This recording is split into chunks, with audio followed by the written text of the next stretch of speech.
if you show me that you value my coaching by doing what we ask, I'll continue to coach you. And I started to do everything he did one by one. We check in, and that one call, 30-minute call for a quarter, really began to just inspire me. So I would say that, Hank Balch, that episode on Burnout, it meant a lot to me because he's someone that just has had a great impact on my career in sterile processing and caused me to think outside of the box or the circle, whatever you want to call it.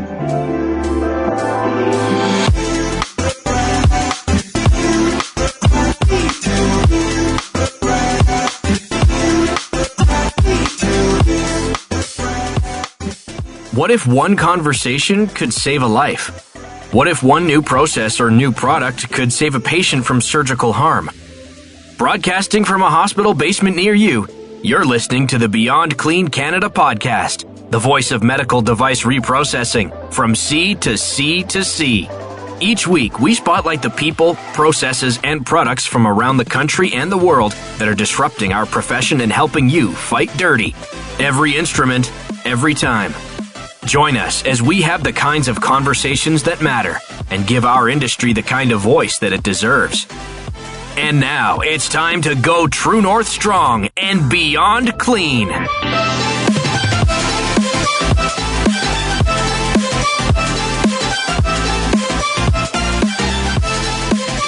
Welcome all you clean freaks to another exciting episode of Beyond Clean Canada. Today we have Bill Rishell from Sterilization Station, and we're so excited to listen to what he has to share with you. So buckle up.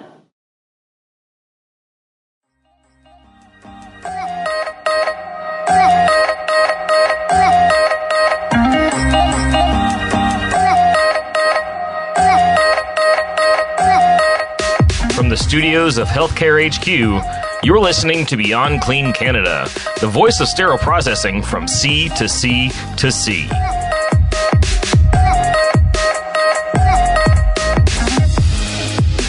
All right, welcome all of our clean freaks back to Beyond Clean.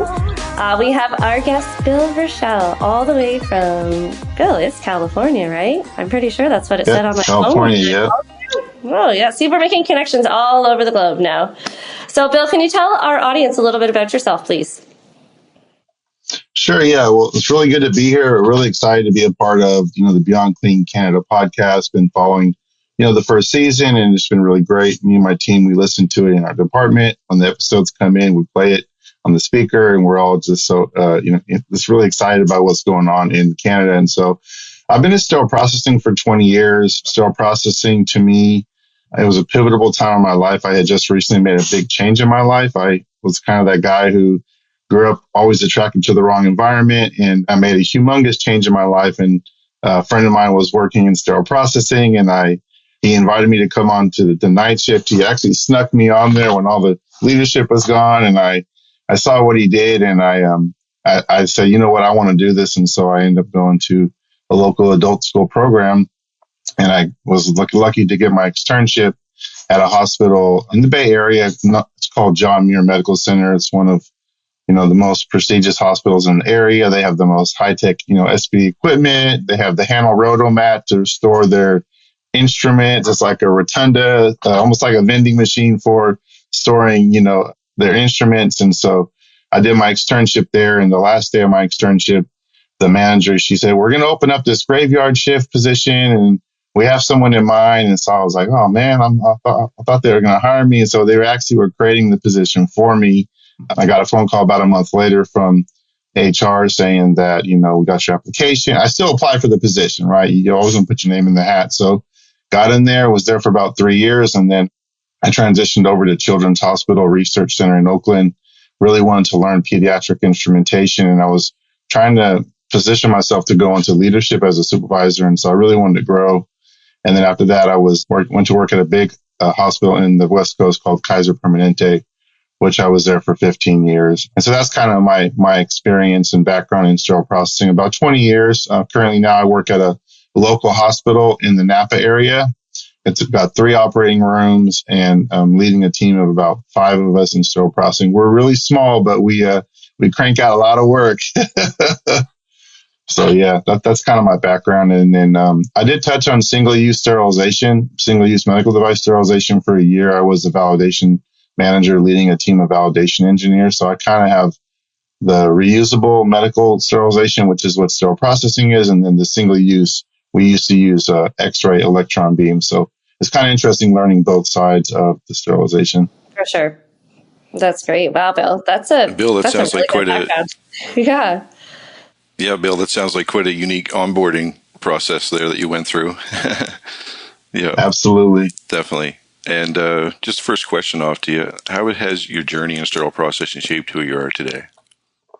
Well, Barry, that's such a meaningful question because for me, sterile processing didn't just become a career. It found me at such a pivotal moment in my life. I was going through a season of uncertainty. I didn't feel grounded. I was searching for something that had structure, purpose, and the potential to grow. So I remember, I was praying for direction and something more than just a paycheck. And then, as I mentioned earlier, my friend introduced me to sterile processing.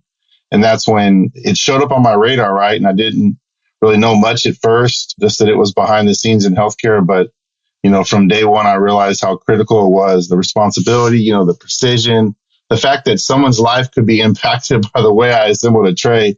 That really hit me pretty hard. So it changed the way I saw work. And honestly, it just really changed the way I saw myself. And so sterile processing really started to shape me in so many ways. It taught me, attention to detail, because if we miss a step, it's the difference between safe surgery and serious infection, right? So it built resilience, especially on the hard days when we were short staffed. And then it taught me accountability. I couldn't afford to cut corners. I learned the time management, critical thinking, how to be adaptable with new equipment. New standards are constantly changing. It became so important. It taught me teamwork and working on teams, leading teams, communicating. So it really just gave me a sense of purpose. And that's why I'm so passionate about it today and even mentoring others, because I know that this work is so impactful and so important.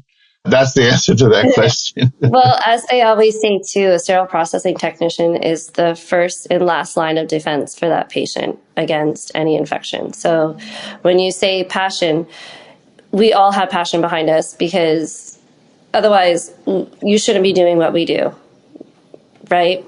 But that kind of leads into our next question though too, Bill. What do you think is the most misunderstood aspect of sterile processing? Yeah, that's such a great question, and honestly, it's really hard to pick one thing that's misunderstood about sterile processing because there's so many layers to this profession that people don't see. If I had to sum it up, I'd say the most misunderstood aspect is just the depth and complexity of our role, right? Most people think we just clean instruments, right? The quote unquote just clean instruments.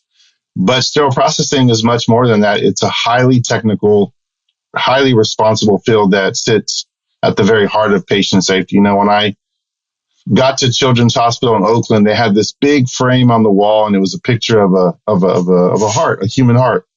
And it said, sterile processing, the heart of the hospital that safely pumps like sterile blood through the facility. And I thought it was I took a picture of it because I was like, man, that's so true. Without us, ICU doesn't get the crash carts. Without us, ER isn't going to have the resources to be able to save that patient that comes in, if it's a gunshot wound, a stab, whatever the case is. Surgical instruments, Occomed, all the departments, women's health, everything depends upon us. And so, because we know we're not just wiping down tools, we're following multi-step processes from decontamination to inspection to assembly, following strict guidelines, like AAMI, the regulatory bodies like FDA, Joint Commission. So there's just so many things that are, people think about, when they think about sterile process. There's so many you could really choose from, but yeah, I would say just the complexity of what we do is misunderstood. And, for the vast majority of people out there, they don't even know we exist, let alone what we do, right? So exactly, yeah. Yeah, so you touched on a lot of different things there, Bill, for sure. Yeah. How do you use your podcast platform to stay current with evolving technologies and standards? Yeah, that's really good because, one of the most powerful tools we have today for staying informed and connecting in sterile processing is, like you guessed it, right? Podcasts, right? I mean, Beyond Clean is by far my favorite podcast among others. And so, that's where we turn to hear about evolving technologies or updates. So it's not just, any podcast, but it's one that's focused on our field, our challenges and our growth. And so I think I think about like 5 different things and how podcasts really help. Like one, they provide real-time industry updates. So they're covering updates as they happen, changes to AAMI standards, anything that Joint Commission, wants us to focus on, FDA safety alerts, stuff like that. And then like access to expert interviews, through interviews with educators and vendors, regulatory leaders, you get the access to that virtual roundtable where you can, get lots of good information. And then technology spotlight. So I think like right now we have the AI, there's so much AI coming into the world. And so I think, these vendor spotlights or technology spotlights, so many of them. And there's some technologies that are truly amazing. I mean, I saw a robot that helps you like wrap trays. I was like, what is going on? Right. I mean, like, I couldn't believe what I was seeing. I was like, I literally pulled it up on the computer and I was like, everyone come here, look at this. This machine is doing peel packs, right? I mean, it literally was peel packing. It was doing the peel packs. I couldn't believe it. I was like, is that thing doing the peel packs? I was like, goodness gracious, this is really, it's amazing to see just all the technologies out there, and then podcasts build connections. When I first started my podcast, I had been building my network and I had over 3,000 people. And so when I told the community I was doing a podcast, I got such an amazing response. I mean, it almost filled my eyes with tears. How many people were like, we're with you, we're supporting you, we got you. And so, anyway, so I just think it's just so amazing. The podcast is really changing me because I'm meeting so many people and there's people who are reaching out, like when you're first starting out, I'm not trying to get caught up on the numbers, but there's so many people that will message you and say like, man, this episode, really did something for me. So I just imagine the impact that Beyond Clean, I mean, I know what it's had on me. And so I know that it's having such a great impact. And I'm a person that my friends always say, Bill loves impact. Like that's, if I'm not making an impact, it really affects me. Like I have problems because I'm like, that's like one of my things I want to. No, I think when you exactly, I love the feeling. The connections are great though, right, Bill? After Barry and I released season 1, it was the feedback we got. And I think with that feedback, and it being our first season, Barry and I, we didn't know what we were doing. We were like walking blindfolded, right? And even Hank's like, you'll get more comfortable behind the mic. It'll come more naturally. And I think with that positive feedback that we got, it helped, right, Barry? Like, it made us realize, like, okay, we were making a difference. Like, this was good. This was a good thing. Like, we got an A. Now we're going to aim for that A+. But yeah. For sure. And with Hank and the rest of the Beyond Clean team too, like Stace said, they've been a huge helped us and supporting us like tremendously.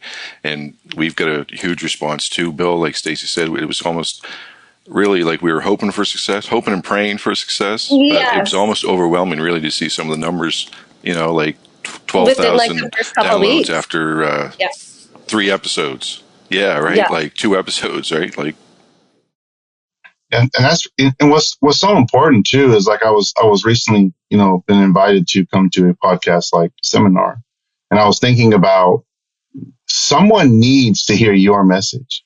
If you're a podcaster, like your message is important because your experience is purchased. We buy. I go to church, and so there's a proverb that says, "Buy the truth and sell it not." Also, wisdom, instruction, and understanding. And so it's like we're purchasing things. The experiences we have, we purchase it, and when we share that with the community, there's someone listening in that needs your message.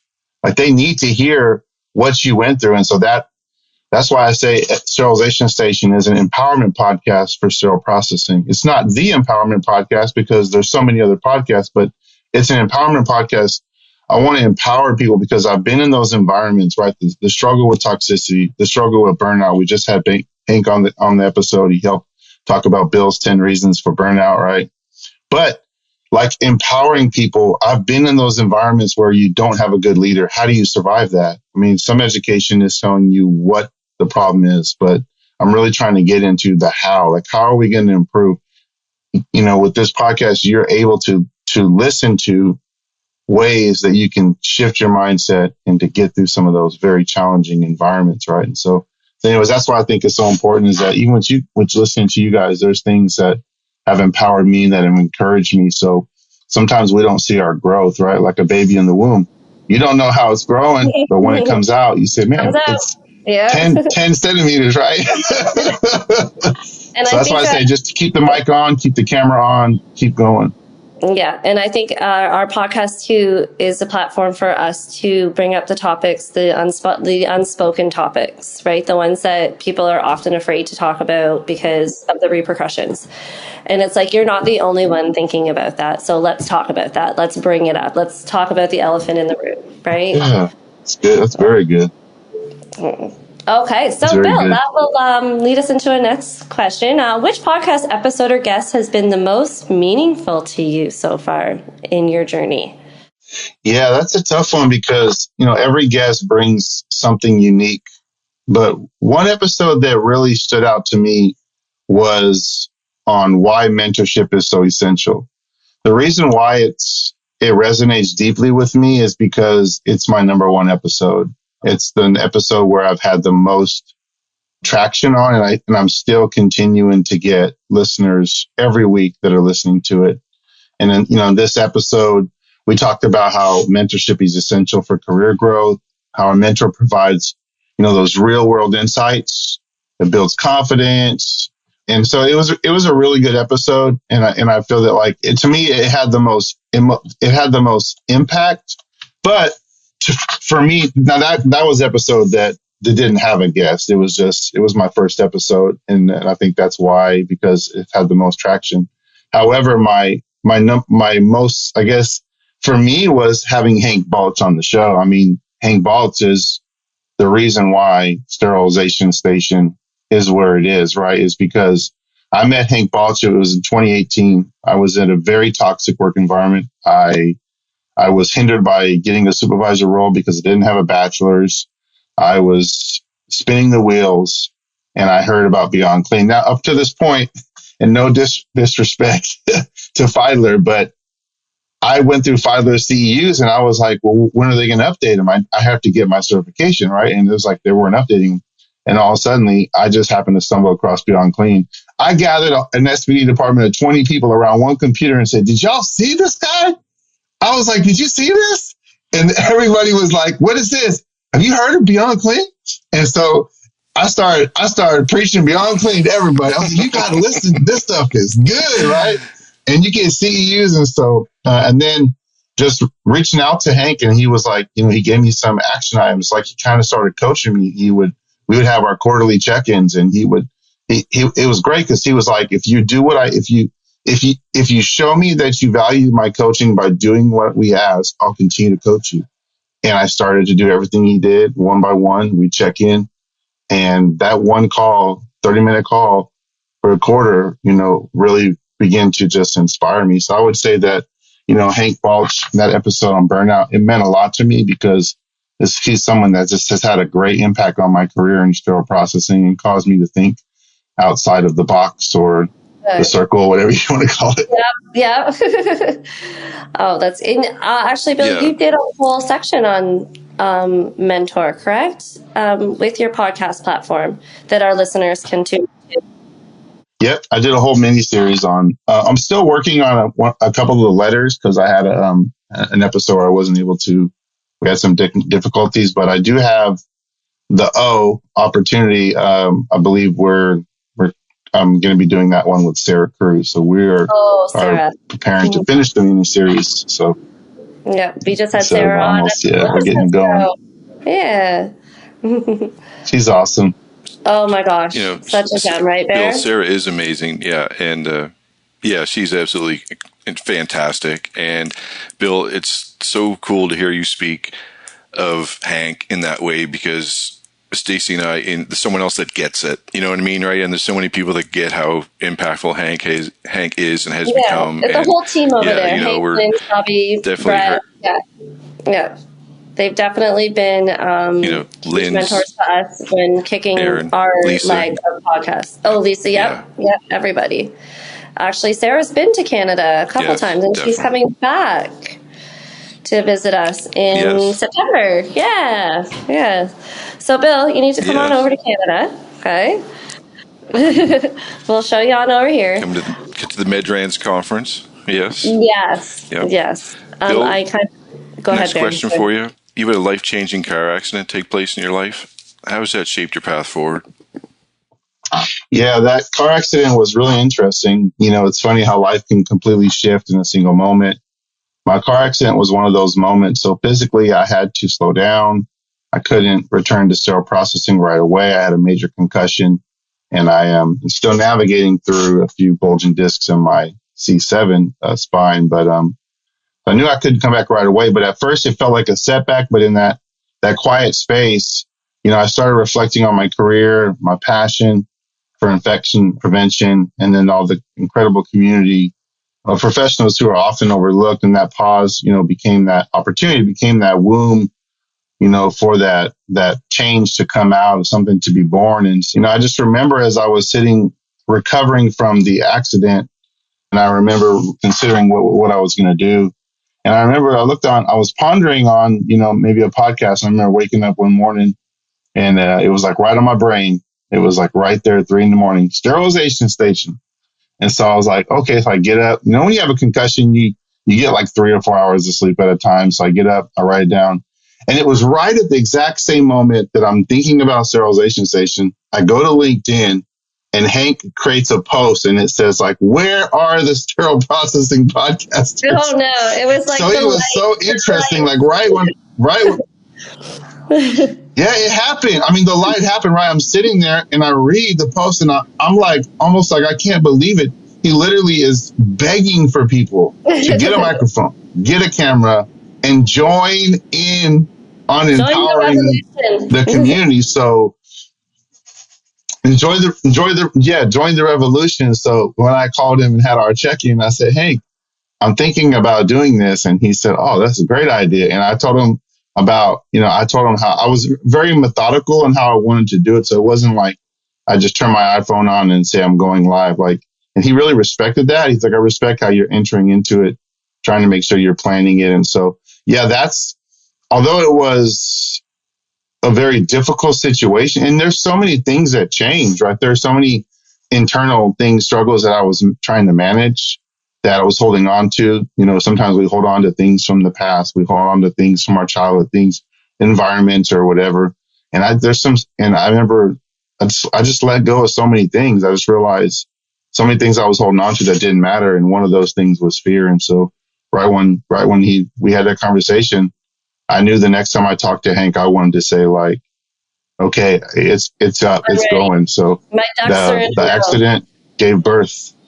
Mm-hmm. Yep, the accident gave birth.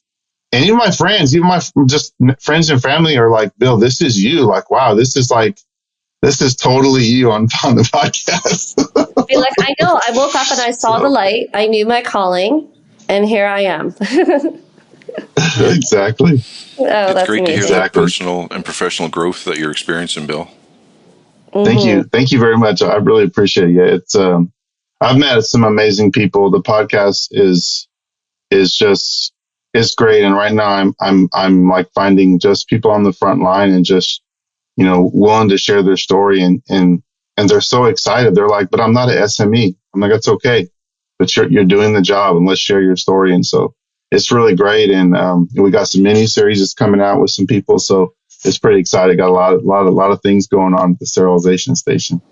Yeah, because we're a year deep now into just preparation and actually recording. And then a little exciting thing for our listeners too, Bill, I was talking about this on the phone with you the other day. We do have a little our first little mini series coming up, and it's great. Like, not only are we season 1 now recording season 2. We're doing mini-series. And Barry and I just text each other every day. We're like, this is it, bud. Like, we're doing it. We're doing it. And then he actually mentioned you. And I was like, yep, let's do it. Let's get him on the show. Because you want to know what? Like we said at the very beginning, I'm not sure if it was recorded yet, but it was maybe before we started recording. But we're here to support one another. Like, we want to bring you, so your listeners hear us. When this episode is released, your listeners will hear, or, you know, Canada will hear you, the States will hear us, and that's why we do what we do, right? And yes, we are different standards, but the CSA standards do piggyback a lot off of AAMI. So even though our standards, you have AAMI, we have CSA, we're still working for the greater good. Like, there's really no difference there.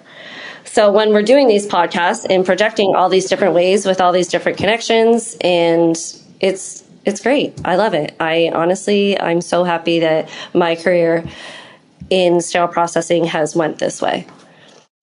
Yeah, that's actually really great. And it's interesting because as I was meditating, I meditate a lot. I say the muscle of meditation, my muscle of meditation is growing. And so, you think about the word station, it's a concourse from one destination to another. You go to the station to go from USA to Canada or from Canada to Europe. And so it's really a place where you're bringing people together. So I think in regards to the podcast, yeah, we're just, like you said, we're connecting to each other. And that's kind of why I chose the word station, because it helps bridge people together. Yeah. Well said, Bill. Well said. And pathogens know no borders, right? So it's like we're all fighting similar challenges and obstacles. So it's nice to hear how people are overcoming them. Love it. I'm going to have to use that one, Barry. I'm going to have to use that one. That was really good. Hey. Pathogens know no borders. It's a quote from Rene Weiss, and he's from Europe, right? So, and Stace, we've talked about it. Maybe we can have him on, in the future, because he's a great guy too, right? So let's do it, and then we'll send him on over to Bill. We'll be like, Bill, we know somebody from Europe. The pathogens have no border guy. You remember that, right? Barry quoted it, and we were all like, "Whoo!" That's right. That's right. That's awesome. Yes. But before we finish up here, Bill, let's share with our listeners a little bit of what would I say? Gossip. If you could bust one myth about the industry, Bill, what would it be? Yeah, if I could bust just one myth about sterile processing, it would be this myth right here. We just clean instruments. Mm-hmm. That is one of the biggest misconceptions out there, right? Even within healthcare itself, sterile processing is not just about washing tools, cleaning instruments. We don't use dishwashers, right?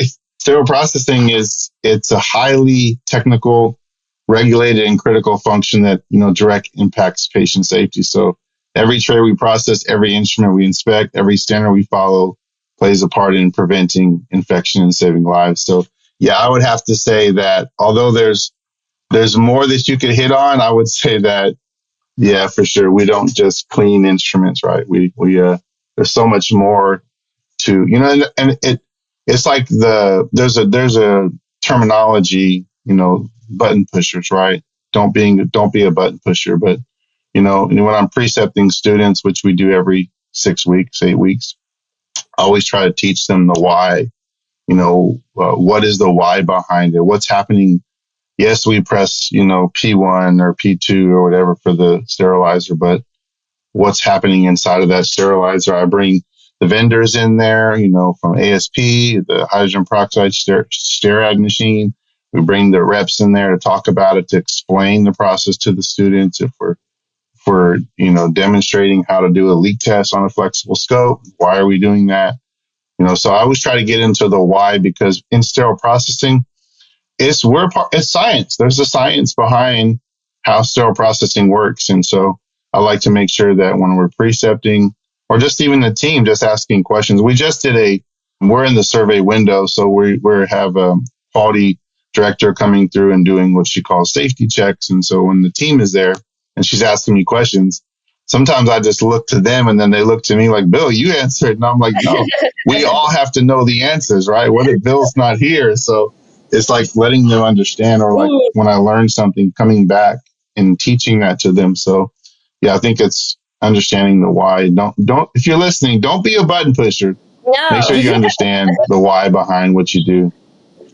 I agree, Bill. Well, thank you. Thank you so much for being a guest on Beyond Clean Canada. We're so happy that you accepted our invite, and we very, very much look forward to working with you in the future. Yeah, absolutely. I love this. This was really great. If there's any way that I could support, Canada, if there's anything that I can do, I'm only one station away, with this plane, train, automobile. Well, we'll Just definitely let me know. Definitely willing to support. Yeah, we'll definitely be sharing your podcast on the Beyond Clean Canada page for sure. And be sure to check out Bill's podcast as well, Sterilization Station. You as well. I know I got to some way find a way to get you both on the show, and love to hear more about your journey into what you do, and just raise more awareness about what's going on in Canada as it pertains to sterile processing. So once again, thank you for the invite. I was extremely excited about this. Asked my wife. I was like, oh my goodness, I'm going to Beyond Clean. So this is great. Super excited. Glad to be here. Well, thank you for that invite, Bill. And Stacy and I are equally excited to appear on your podcast with you, brother. So keep on doing what you're doing. Yep. And keep fighting dirty. Sounds great. And thank you very much. I really appreciate it. Absolutely. Keep fighting dirty. Thank you so much. Hey, Clean Freaks. Thanks again for joining Stacy and Barry for another episode of Beyond Clean Canada podcast, sponsored by our friends from Solventum. Just want to thank what a great episode with Bill. Right? Rishell. I'm so excited to be able to see how we can work together and keep just fighting dirty. Meeting more people in the community of sterilizing podcasts. Yeah, he, it was really cool of him to share his passion with us. And, like you said, we're breaking down borders, and just bringing the MDR, SPD community together. And with people like Bill contributing like that, his coaching and mentoring, he's making a big impact on the industry and the people, especially the newer people coming in. And I hope he keeps up the great work. Absolutely. And obviously, too, listeners, like we said, we will be sharing Bill's podcast on our page, so stay tuned. Hey, Clean Freaks. Thanks again for joining Stacey and Barry for another episode of the Beyond Clean Canada podcast, sponsored by our friends from Solventum. We just want to thank this episode's guest, Bill Rishell, from the Sterilization Station podcast. Give him a listen. He's making a difference. Keep fighting dirty.